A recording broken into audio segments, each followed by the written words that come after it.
This week on Media Delta. Wizardry Proving Grounds of the Mad Overlord was one of the very first computer RPGs developed all the way back in the first years of the 1980s. It was designed as a way to experience the gameplay of Dungeons & Dragons, but in a way you can play through a computer, and also by yourself. It served as a massive influence on future computer RPGs developed worldwide.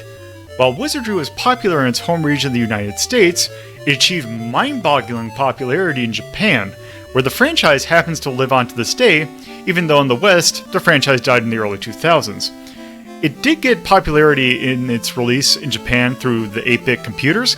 Its main source of popularity was the Famicom release, developed by Game Studio, which was founded by ex-Namco employees.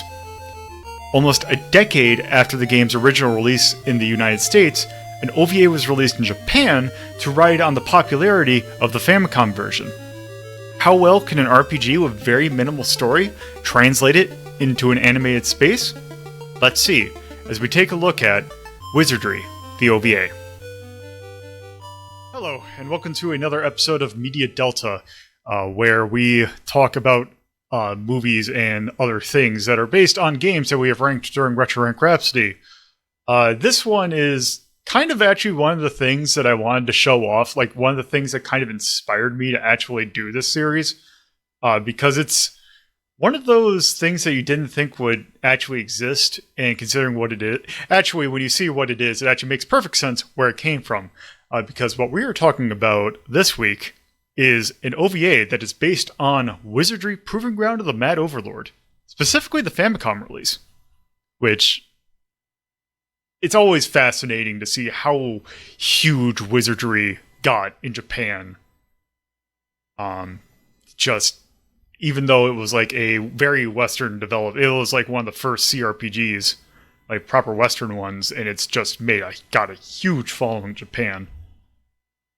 And the release of it to the Famicom, I guess, spurred a new interest. There was some interest in when it came out to older computers, but the Famicom release apparently was the one that really got it popular. Also, mainly because there was a really good team behind it. It was done by Game Studio, which is the studio that was founded by former Namco former Namco developer Masanobu Endo, who his famous works are Xevious and Japan's favorite game, the Tower Juaga, which importing Wizardry makes a lot of sense, actually. So, anyway, I will not be the only one who is talking about this, because with me, I have two other people who also watched it, and let's introduce them in alphabetical order. Hi, this is Carnival again.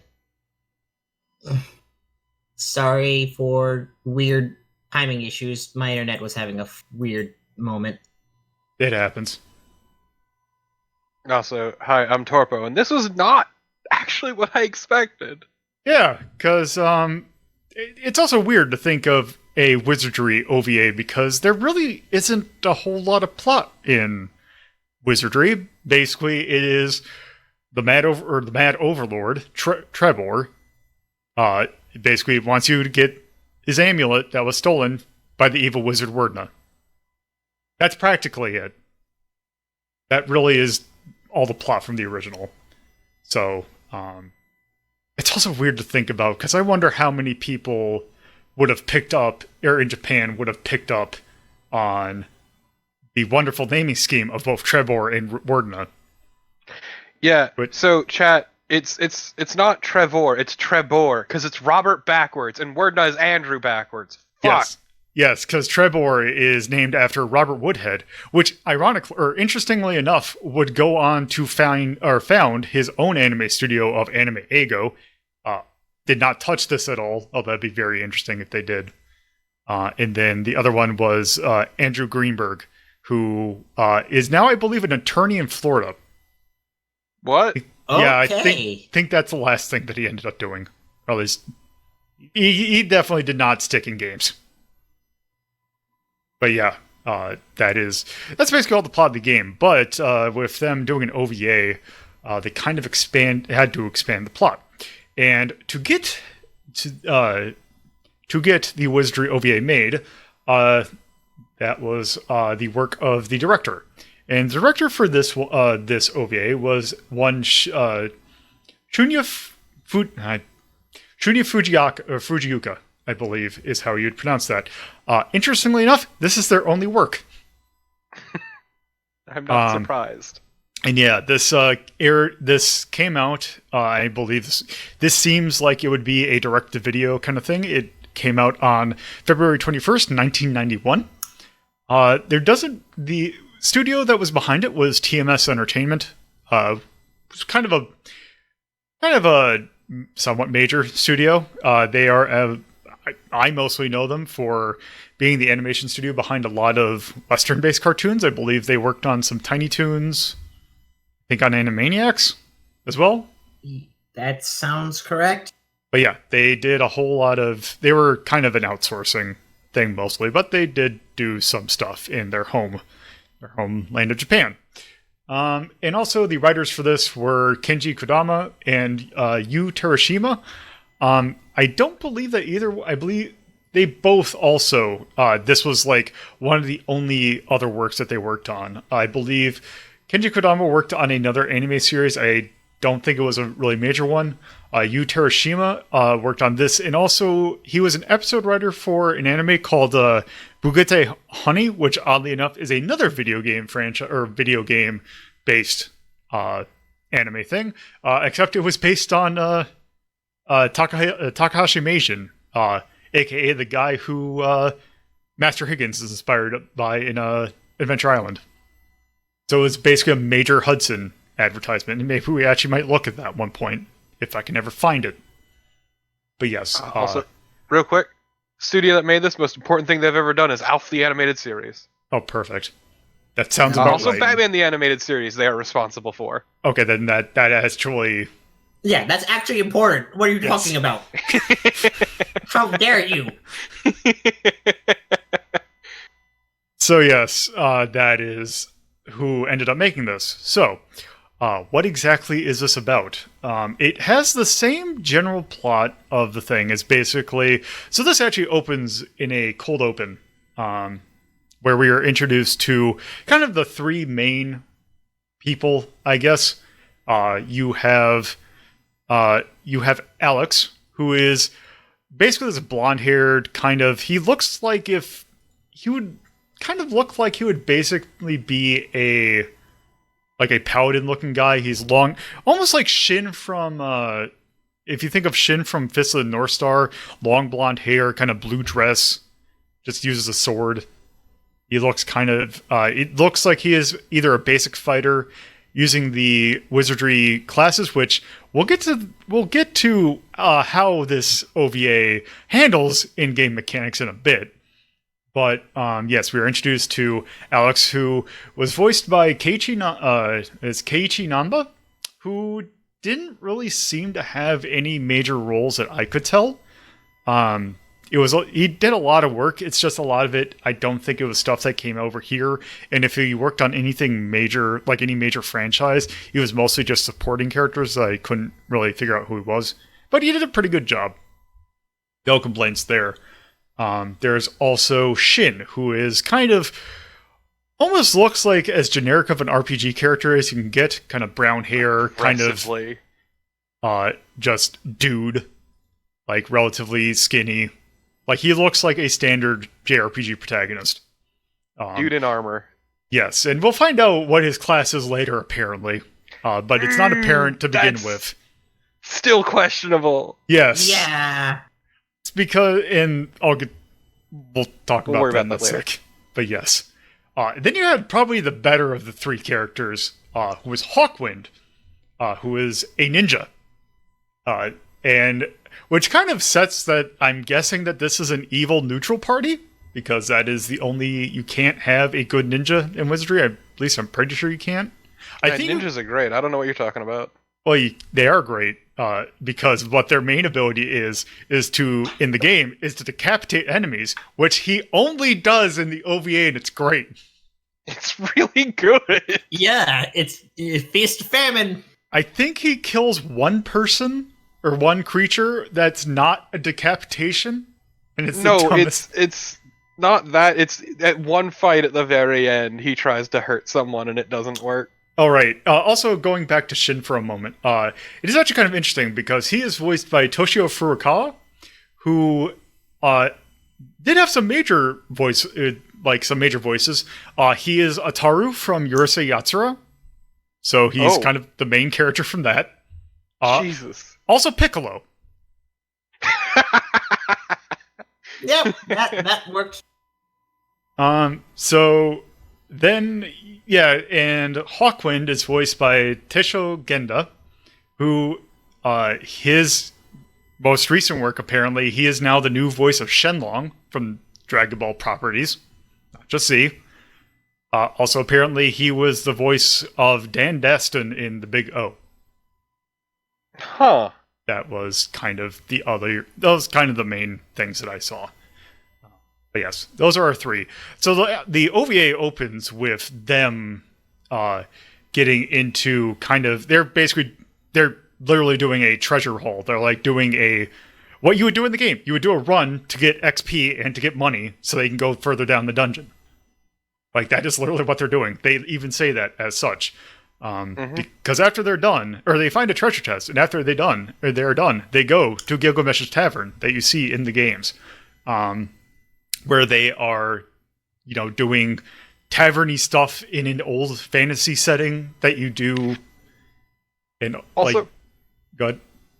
Real quick, my favorite thing about them bringing that chest in and getting it appraised is it was this chest full of gold coins and jewels and fucking valuable rarities, and they fucking value it at 250 gold. Yeah. They are obviously being cheated out. Or the other thing is, maybe that's all that's left after expenses. I mean, I was gonna say also this city is like flush with treasure hunters and treasure being brought back, so it's probably highly devalued at this point. Yes. So yeah, that is kind of the main occupation of a lot of the people in that tavern, was to go into the dungeon, kill some monsters, and get treasure. That's all they do there in Neil Goodman. It's great too because they even establish like nobody's really trying to get through to the end of the dungeon because it wouldn't be profitable. Yes, we would all be out of a job. Yes, because there's a person that is in the tavern basically yelling at everyone, calling them all cowards because they will not actually do the thing that people are supposed to be going to the dungeon for, which is to get the amulet. And someone goes into a big backstory about how there was like basically the history of Werdna and Trebor, basically that they are old war buddies that eventually broke apart. So after they're done with that, they decide, oh hey, let's just go back into the dungeon, which they go via elevator. Which Lord bless whoever did the subtitling for the version that we found, which this is kind of hard to find, so we found a copy on YouTube. So whoever did the subtitles for this must have also been a fan of the games, because every time that they cast a spell, use an item, come across an item, there is a subtitle that is saying what spell it is, what item it is, what it is in the game, like what it does in the game, and how it correlates to the anime in very great detail. And the best part is it flashes by so quick you can't read all of it. Yes. Yeah.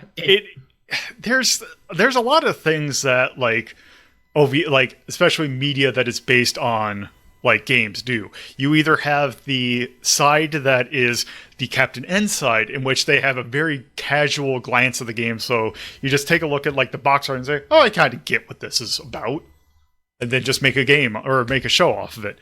Or you have Wizardry, which you take it to the most literal sense of featuring, like making sure everything is as close to the game as humanly possible. And it's kind of fascinating to see. I feel like it works because of that, though. It does. Yeah. It is actually fairly charming about it. Yeah, so after they have some fun time in the bar, they go into the dungeon again, where they're almost immediately attacked by zombies, which comes across another thing that I was kind of surprised about this OVA, is that it's surprisingly gory. It is incredibly gory. Yeah. Yeah, it is. I hope you Lots lower of your fallen heads, because you're gonna see a lot of them. yes, lots of fallen heads. People split open. In other things we'll get to, but yes. So after they get into this fight with zombies and like the ninja or Hawkwind decapitates about 5 zombies, they come across 2 other adventurers. They come across a wizard whose name is Josiah, and who I'm assuming is either a gnome or hobbit in gameplay standpoints. It's not exactly clear what his class is. Thought he was a gnome, I'm pretty sure. It seems like he is more gnome-ish. But I think they mean for him to be a priest. Yeah. Well, the old man was definitely a priest. Well, the old man uses both healing and attack magic, so it is likely that he is supposed to be a bishop. Bishop, or I forgot what the other thing they romanized. He was definitely a bishop, though. Like, this is pretty well established from all the shit he did. Yeah. Yes. So they come across them. Juza. It's also weird to see because the transliteration on the subtitling is kind of questionable at certain points. I believe his name's supposed to be Josiah, but it kind of says it as either Juza or some other thing. He is basically the wise old wizard that he apparently was also in league with Trebor and Werdna, and that they were old war buddies, and basically he knows what Werdna is trying to do with the amulet. Basically, he's trying to use it to, do the take over the world kind of thing. Basically, get unlimited power. Yeah. Also, the gnome is his apprentice. Yes. Yeah, that's definitely it. And the gnome, whose name is Albert. So I looked up, since we were talking about the voice actors for the others. So Juza has his voice actor has an interesting kind of background. The voice actor is Ichiro Nagai. Things he did. He is the left hand from Vampire Hunter D. He was also Haposai from Ranma 1/2. Korin from Dragon Ball. And the narrator of Record of Lodoss War, which I felt was fitting. Huh. So yeah, he has done some stuff. Albert, whose voice actor is Yoku Shioya. It's Shioya, so Shioya? Shioya? Yeah, Shioya, I think. He actually he was Jinpei the Swallow in the original runs of Gatchaman. And also Really? Also Shibuya from Perfect Blue, who is the director of the show. Oh my fucking god.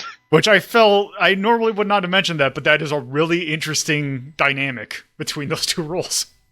Doesn't help that we watched that movie very recently. Yeah, him being in Perfect Blue in general is just more of a very departure. Yeah. In tone. But yes. So yeah, Albert is kind of your, not smarmy, but he is your kind of, not quite kid analog, but he is the kind of almost comic relief, I guess. Yes and no. They do still play him pretty seriously, but yeah. Yeah. So also when they end up meeting him, they end up casting a magic seal on the ground. So you see Juza draw this giant pentagram on the ground where they all sit together in a circle to protect them from the monsters as they rest. So I guess kind of trying to do the camping thing that you do in game, although there really isn't a major, you don't have to do that in game. You just kind of sit there for a second. But yeah, that is where they kind of go into the backstory of the kind of the OVA and how it differs from the game. But after that, Juza apparently has on him a blue ribbon, which the blue ribbon is actually a very plot critical point. Wizardry 1 did not have that much in terms of plot beats that you had to go to in order to beat the game. One of the major ones was to get the blue ribbon, because as they show in the actual OVA, the blue ribbon is required in order to get to the elevator, which takes you down to the lower levels, which is exactly what they do with the blue ribbon. In fact, you see this little montage of them all standing in the elevator and them going by floor after floor, and like them actually taunting some of the monsters on the floor. And I think doesn't one of them like actually get into the elevator itself? I believe so. But yes, there is that. Or no, one of them like casts a fireball and it hits Albert, and he does the whole like turn to black, like smoke, puffs of smoke kind of thing. Although he doesn't really take any harm from it. So yeah, they get to a lower floor. They don't exactly say which one, but it seemingly from what they're fighting, it is a much lower floor. So probably like 8, 9, or 10. So when they end up getting out of the elevator, pretty much immediately, they hear a scream of a lady. And they're like, "Oh hey," or no, actually, from what they come out of the elevator, they go basically right into like five dead bodies. Like basically, and they were like messed up because there was one dude who's like ripped in half. Like you just see the top half of the guy, like all his guts on the floor, and there was a dude in the background who was stabbed with like 6 swords. And basically, like, okay, whoever this party is gone. Like they don't they're just beyond help. However, they kind of noticed that with them, it seems like they are missing. Like there was evidence that there was actually someone left in the party, which they managed to figure out is a lady, by namely that you hear her scream, and you see her. Kind of cuts to her fighting 2 monsters, and basically they hear the scream and they do the protagonist thing of going to go help her out. And one of the monsters that she is fighting is a kind of jestery looking demon, which I don't think there's an analog for in game. That's named Flack. He is definitely some sort of demon, but he is also wearing kind of a jester outfit. So I don't know exactly what he's doing. One key thing about Flack that I'd like to point out is his voice actor, who is Ryusei Nakao. When I was kind of listening to him, like, God, his voice sounds familiar. And that is because it is the voice actor of Frieza from Dragon Ball Z. That's right. You're right. Oh my God. Who is doing the Frieza voice almost exactly. 100%. Like the second you said that, everyone knew. Holy shit, you're right. Yes. So yes, they are fighting this jester. And that is where you find out that the lady, who we later find out her name is Sheila, is a wizard. Because she uses various kinds of attack magic, where she is, like I know she casts an ice spell, I believe in that fight, where she takes out 2 monsters pretty quickly. Which Sheila, just to point out, her voice actress is Keiko Toda. She probably hasn't done anything. She actually apparently is actually a Japanese TV star or TV actress, because she was in apparently a lot of TV shows that I could not understand, or that did not, like, I couldn't recognize them, and I definitely could tell that they were not like anime names. Like they actually sounded like Japanese TV names. Also, Sheila is the single most fucking competent character in the entire OVA. That is true. The one anime that I did note that she was a voice actress in is she played the role of Hitomi Kisugi from Cat's Eye. She was the main person in Cat's Eye, which is an anime that I kind of like, even though it is like basically the most stereotypical 80s anime you could think of. Maybe, I don't know if there's any games on that, but we might have to come across that at one point. It is a very catchy theme song. But anyway, so yeah, they get into the fight with Flack. But unfortunately, so basically, I think Alex gets an upper hand on it. And right before they kill, or they, like Alex, or yeah, I think Alex is going to kill him. Sheila kind of yells out that, "Hey, don't kill him," and then they kill him. Because Sheila wanted to keep Flack alive because she wanted to know more information about the reason why she is actually in the kind of in the dungeon. And that is basically that she is in the dungeon to find Randy, who is basically her boyfriend. We will get to Good Randy old Randy. in a moment. So at this point, we actually get a cut to actually go into lair with Werdna. Werdna is sitting in kind of a room where he's working on basically a gauntlet. Like he is putting on like the massive like, okay, I'm definitely the big bad villain armor on, even though he is basically an old wizard himself. Word, no, I don't feel so good. Which, yeah, it is almost the Infinity Gauntlet that he's putting on. It's straight up. But which is actually fitting because Werdna is voice acted by Kenji Utsumi, whose voice, let's see, he has some good powerful roles, namely Volgin from Metal Gear Solid 3, Rao from Fist of the North Star, Alex Armstrong from Full Metal Alchemist. Jesus.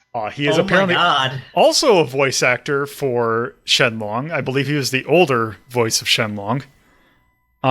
He was also, just a point of interest, he was Cyborg 008 from the original Cyborg 008, aka the one that came out in the early 60s. Jesus. So he was a veteran at that point. So yeah. Also, I feel with mentioning Werdna just looks like you're just really generic evil wizard type.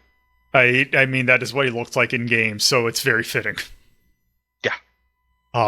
So yes, there is that. And the Vampire Lord, who looks basically like, he looks a lot like Judah from where is it?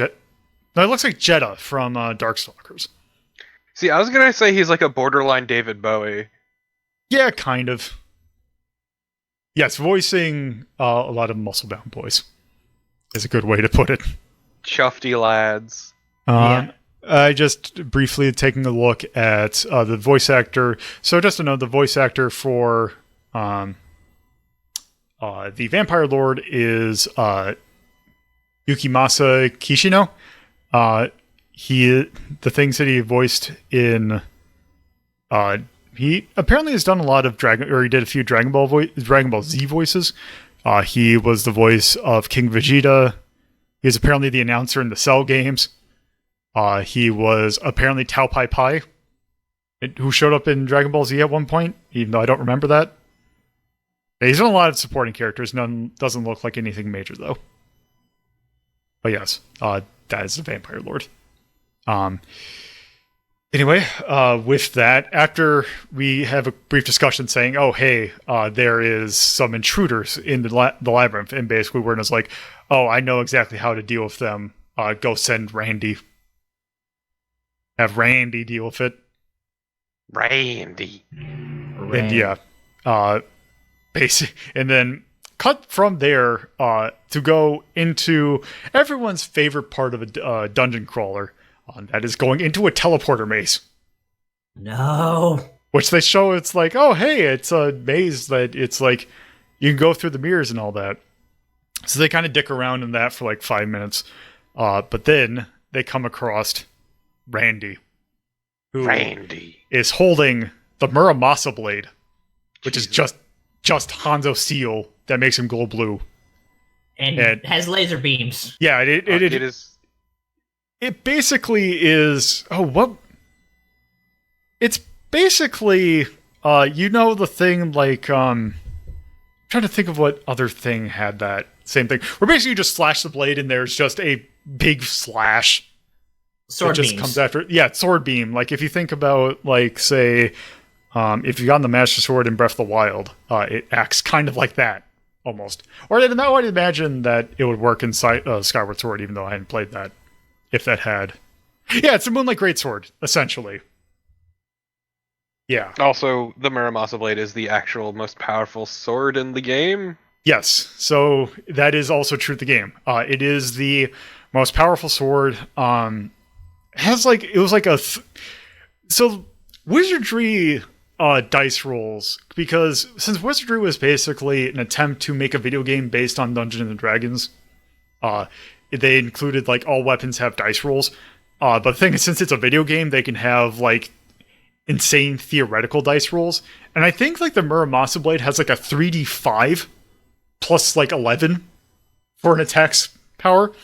And basically it is a weapon that only Samurai's class can use. And it has a use ability, so that if you use it as an item, it would give you 1 to your strength, which is actually pretty big in Wizardry. So yes. They come across him, they have that, they realize that this guy is powerful, and Shin definitely realizes that it is powerful because in a attempt, basically, Randy is like super possessed, and like his eyes are glowing, and he is just doing nothing but shouting. Takes a slash at Sheila, and Shin jumps in the way to catch it, knocks her away, however ends up losing his arm in the process. So he is out of that fight. It's fine. It's fine. And then everyone else is trying to deal with him. And then basically somewhat losing, and then Sheila is trying to talk Randy out of it all the time, where Randy is doing nothing but shouting. Basically it gets to the point where Randy is like, Sheila knows that Randy's not going to listen to him. Basically, she sees on him like this necklace that she made him. So you realize that, oh, he's wearing that even though he was in here and still possessed. Sheila realizes that he is not going to break through that, decides to end the fight almost immediately by using the most powerful spell in the game, Tilt-A-Wait, which they straight up have like the thing where it's like, she starts to cast it and Juice's over to the side talking to Albert, is like, oh, that's the skill Tilt-A-Wait. It is the most powerful sort of magic possible, which the subtitling does point out the thing that they point in the game, that the spell of Tilt-A-Wait is basically the equivalent of having a nuclear blast. So they call it that. They actually, if you give me 1 sec, I can actually find the description that they say in the manual.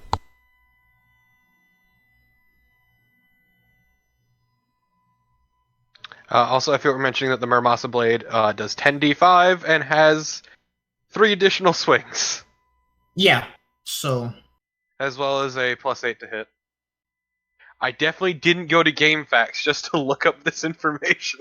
We gotta, like, the thing about Wizardry is that a good number of Japanese RPGs are very heavily inspired by it.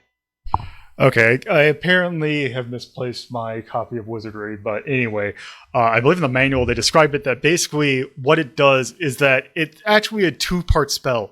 The first part is to cast a shield on the party to make sure that they are not hurt by the blast, and the second part is natural thermonuclear blast. And I think it does, yep. I believe it is 8d10 is what the damage on it is. Jesus! It is a massively powerful spell. What's the name of the spell again? Tilt-A-Wait. Tilto. Also, I mentioned how much the Muramasa Blade does to chat, Lolo, and it's 10d5 damage and 3 additional swings. Oh, right. Oh, yeah, because Wizardry is one of those things that it, as you get stronger, you do more slashes. But, yeah, it is a very powerful sword. It's not that it does dice, it's 10 to 100 points of damage to all monsters. Oh, yeah. So, yeah, Randy's super dead. And basically right after that, so one other thing that Shin basically comes back, even though he's missing his arm, kind of slashes into Randy, which makes him scream more. Which, by the way, there's a reason why Randy does a lot of very good screaming. He is voiced by one Norio Wakamoto, who it's so good. Is I don't know if there's a he's you a could assign him to a legend. Role. Yeah, he is who he is. Yeah, and he is very good at doing a whole lot of very booming voices. He is one of the most incredible Japanese voice actors there is. Yes. And they have him doing nothing but screaming, and I cannot be happier for that. Why don't you mention some of his big roles? Because he's done a lot. I was going to say, when I was looking through it, I just didn't even, like... see what else. 'Cause I just know that he is so. It would just be a massive list. A good He's- one to Cell. mention might Cell be from- M. Bison. M. Bison, Cell, Chio-chan's dad, and Azumanga Daioh. Yoshimitsu and Soul Calibur. Huh. Apparently, he plays Father Balder in Bayonetta for the Japanese version. I think he was the Emperor in Code Geass. Also the narrator in Scride. Also, he's Dracula in the Castlevania games. Oh, yeah, I suppose. Of course he is. But yes, he is a very powerful actor, voice actor. He's prolific, but also he's fucking incredible. Yes. So yeah, that is the end of Randy, where Sheila now brings, or basically takes the necklace off his neck to kind of keep as a memento of him. And also, right after that, basically they're like, Juice is like, go fetch me Shin's arm, which they do. And basically just kind of plops that thing back onto him using a healing spell, which they kind of realize at that point that Juice is kind of about, like, he is almost out of power. Like, he is very close to dying.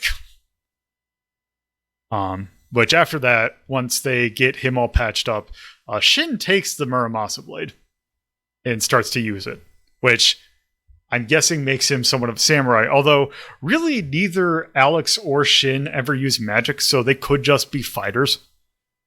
Or it just could be they did decide not to. But anyway. Well, because like the Muramasa blade is samurai only, so yeah. Let me tell you about. Oh, okay. Samurai can use long swords. Yes, samurai can use pretty much any weapon. So, yeah. They did not get the samurai part of that class in Wizardry until the very later ones. Okay. Because that's what I always associate with the class. Yeah. Oh, yeah. They didn't start doing that until much later on in the series. But anyway, after that. They kind of walk into the next room and realize, there's Werdna and his vampire lord. So then that starts kind of the last fight in which they are all fighting. And basically the vampire lord actually goes up to Alex and basically level drains him, which is a thing that you can have happen in the game. But they straight up take some of its power. And then this is where Sheila decides to realize that, right, you're undead, aren't you? Just dispel him immediately. Just like, completely, it's like, right, you're undead, and just zaps him out of existence. It's pretty fucking good. I forget what the name of the spell was. I believe it's Kalki? I don't remember the spell names. They were just... Yeah, it is, because in the original Wizardry, I believe it was a case where the spell names were intentionally weird because they wanted to use it as copy protection because you had to type in the spell. It's Zilwan. Zilwan, yes, which I believe is a 6. It's an instant kill on undead. Instant kill undead, I believe it is. Is it a level 6? Yes. Priest? Yeah. So, yeah, that basically gets zapped. But then they have Werdna to deal with, who almost immediately after that, or it's either before, like, once they get in the room or right after they kill the Vampire Lord, just Werdna does usually what he does in the game, which is cast a Tilt-A-Weight almost immediately. That messes them up pretty bad. Albert in particular, who actually dies. Yeah, so, but then, once Juza sees that he's died, actually casts D on him, which brings him back to life.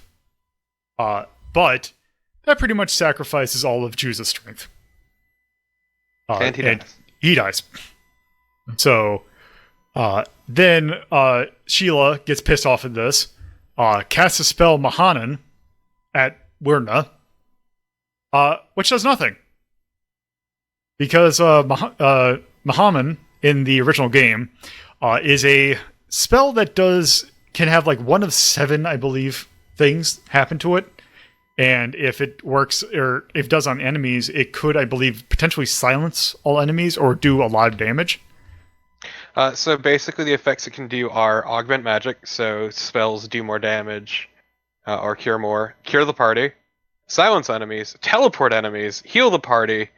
Because it's Muhammad, it has 2 additional effects that it could possibly do, which are protect the party, dropping everyone's armor class by 20 points, which very good, and raise the dead. Yes. And I think what it did was protect the party in this case. It could have. Yeah. But also, it causes her to pass out, which kind of is reflecting a thing with Mahanan, the way it works, is the fact that whenever you use it, you get knocked down a level and you forget the spell. Mm-hmm. But in the game, you could just level up and learn it again, so it really doesn't matter. That's actually an effect of the base spell, additionally, I might That add. too. So after that happens, that is also when the big anime stuff happens, in which Shin... I have the note here in my notes as Shin gets Hyper Beam, aka Muramasa Blade. Because that is basically what happens. Is that Shin unlocks the power of the Muramasa Blade and kills the hell out of Wyrna.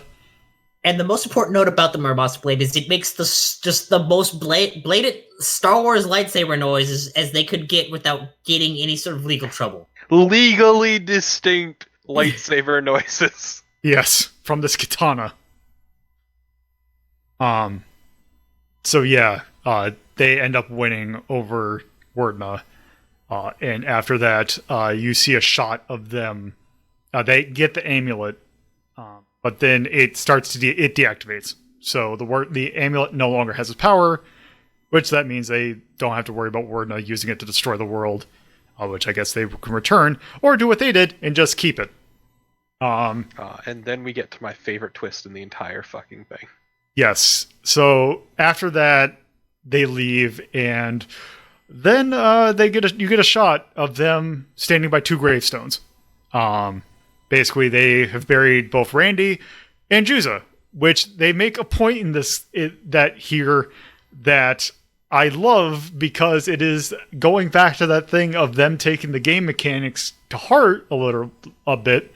Because there's a mechanic in Wizardry that you normally don't see very often, and that is the fact that characters can die of old age.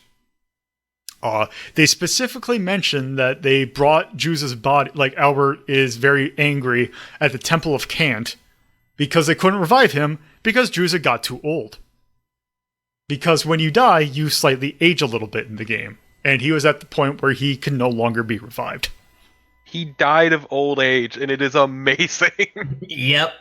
So yeah, they could not do anything about him. Although they didn't go into anything, it would be interesting to see if they, the other way that you cannot die is that actually if because when you do a healing spell or a revival spell, you actually have a chance to fail. And if you fail reviving someone, they turn to dust, which means that they can't be revived. So, and apparently that can also happen at the Temple of Kant, but that means you just have to pay extra to get them revived. But anyway, so yeah, Juza's dead. And they also bury the amulet with him. So that is how this thing ends. They don't return the King Trebor, and then essentially they realize, oh wait, that was our main source of income gone. So they basically do the thing of, oh hey, let's just go on more adventures. And you see...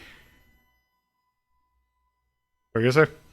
I was going to say, also, quick addendum. If they are ashed, turn to ash. It's specifically not dust. There is still a spell that can bring them back, which is Cadordo. But the problem is, that can just completely delete an ashed character. Yep. So, yeah, after they basically decide, oh, let's go on more adventures, and then it ends with actual music, which I have written that the song that plays at the end is Distance by Hiroko Kazuhara. I am not familiar if that was actually written for this thing. Also, I could not find a version of it, so I cannot play it for you now. So, also, I probably should not do that because that's going to get me in trouble at one point. Yes. I'm sure it'll be fine. But yes, that is how this ends. Which also, one thing that I would say that is in Wizardry's favor is the fact that it's 50 minutes long. Yes, big time. I was going to say, I think we are going to end up talking about it for the exact amount of time that the thing actually ran for. It's great too because it's so like condensed that stuff is it never stops happening basically. Yeah, you don't have weird sit down talk about political nonsense and weird romance hijinks. You just have nothing, nonstop actual things happening, which is great. It's nice because it's well paced. We don't have to worry about just and when there's downtime, the downtime feels necessary and like it's a choice instead of we got this much, we have a quota to fill. What do we do? What do we do?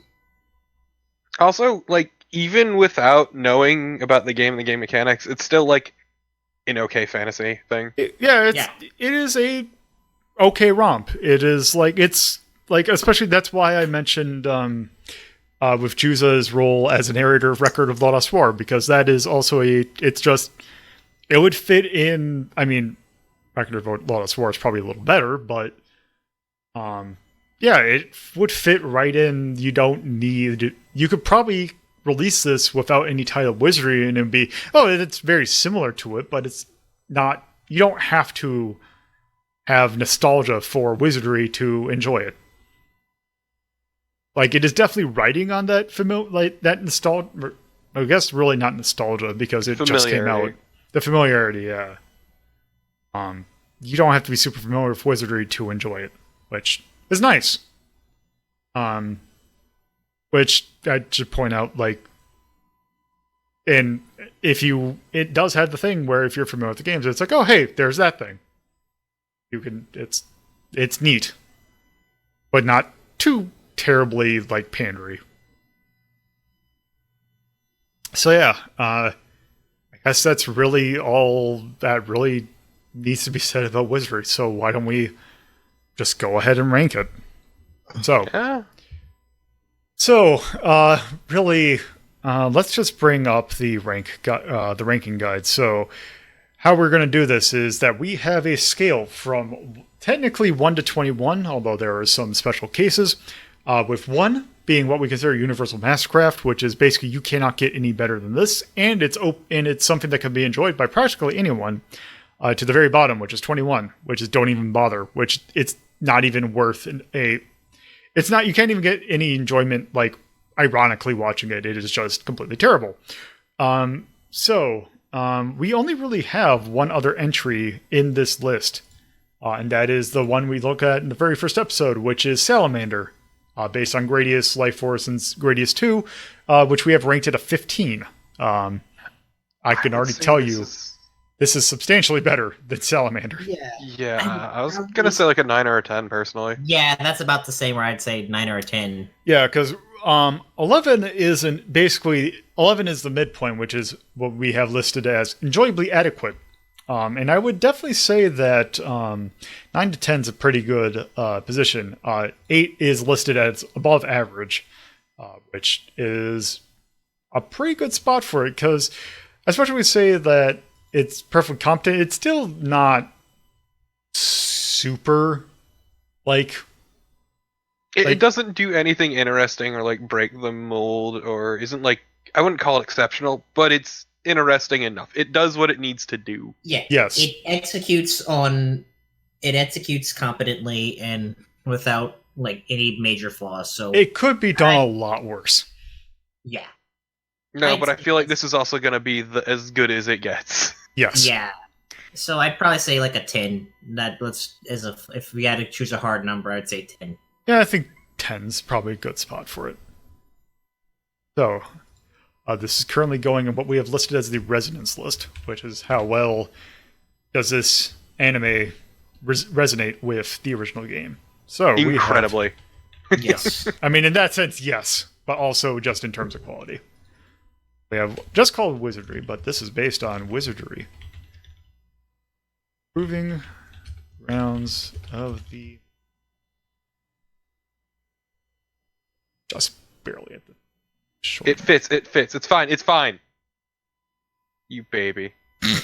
So yes, also this is going to be episode 3 of Media Delta. This came out in 1991, which the animation, one thing that we haven't noted on is the animation quality, which is, it's decent.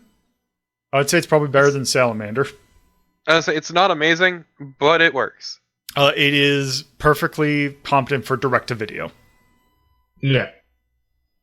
This is directed by... Oop, not that. Copy, Oop, not that. paste. Not that. Whoop. Just trying to remember what the button is. There. Shunyu Fujioka. Which actually I can just take from this. So... oh, I can just take it from this. Yeah, still getting used to how this thing's gonna work. And this is an OVA. Genre. Let's see. What do we got here? This is high fantasy. Fantasy. I think I do. I think I have a. Yes, I have a Fant.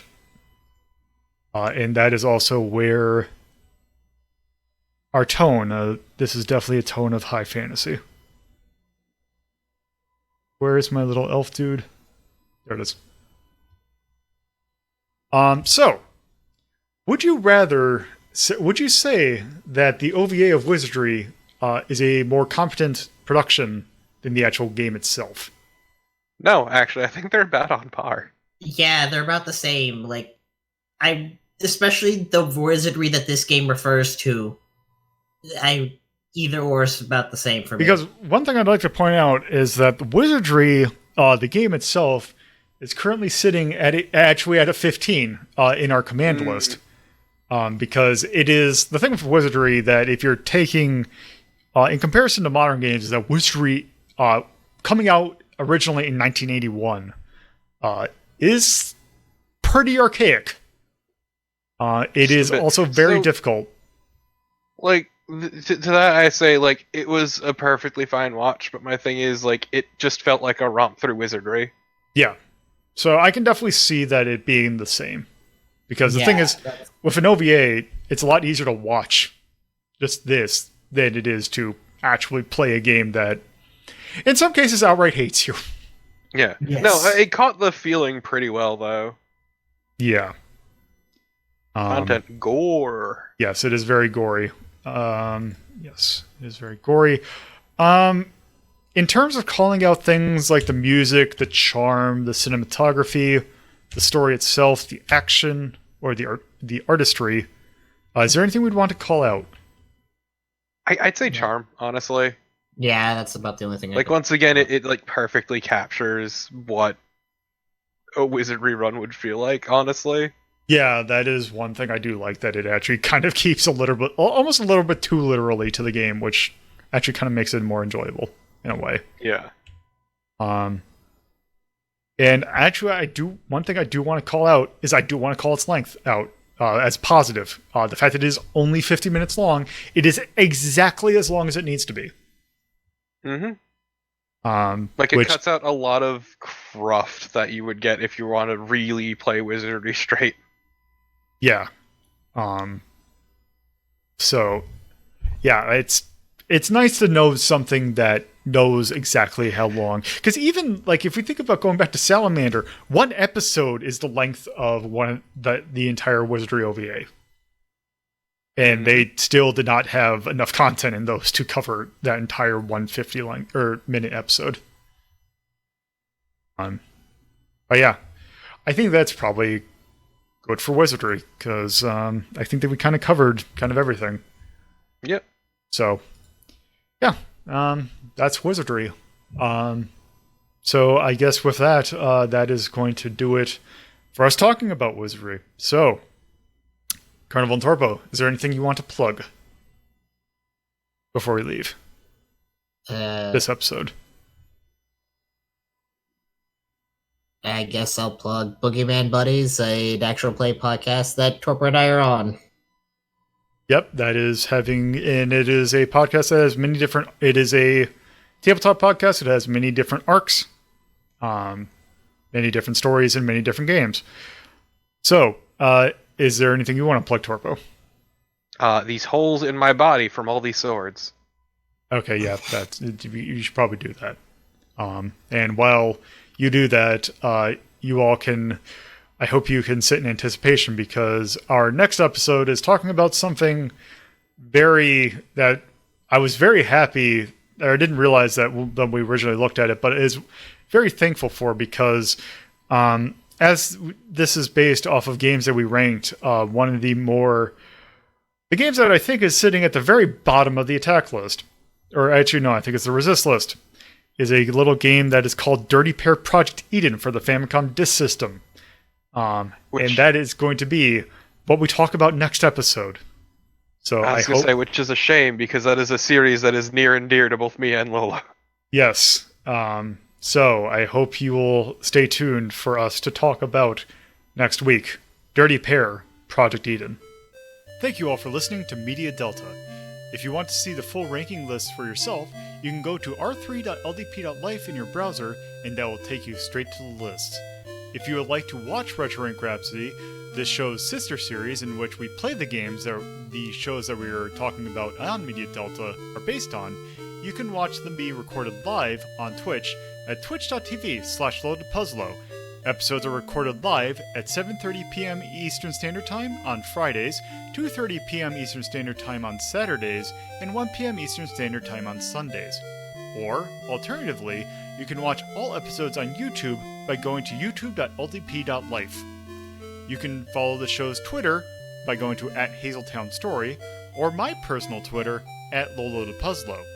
If you want to discuss the show with others, you can join the official Discord channel by going to discord.ldp.life in your browser, where you can also vote in polls to determine what episodes will be coming next for both Retro Rank Rhapsody and Media Delta. Again, thank you all for listening, and I hope that you come back for the next episode.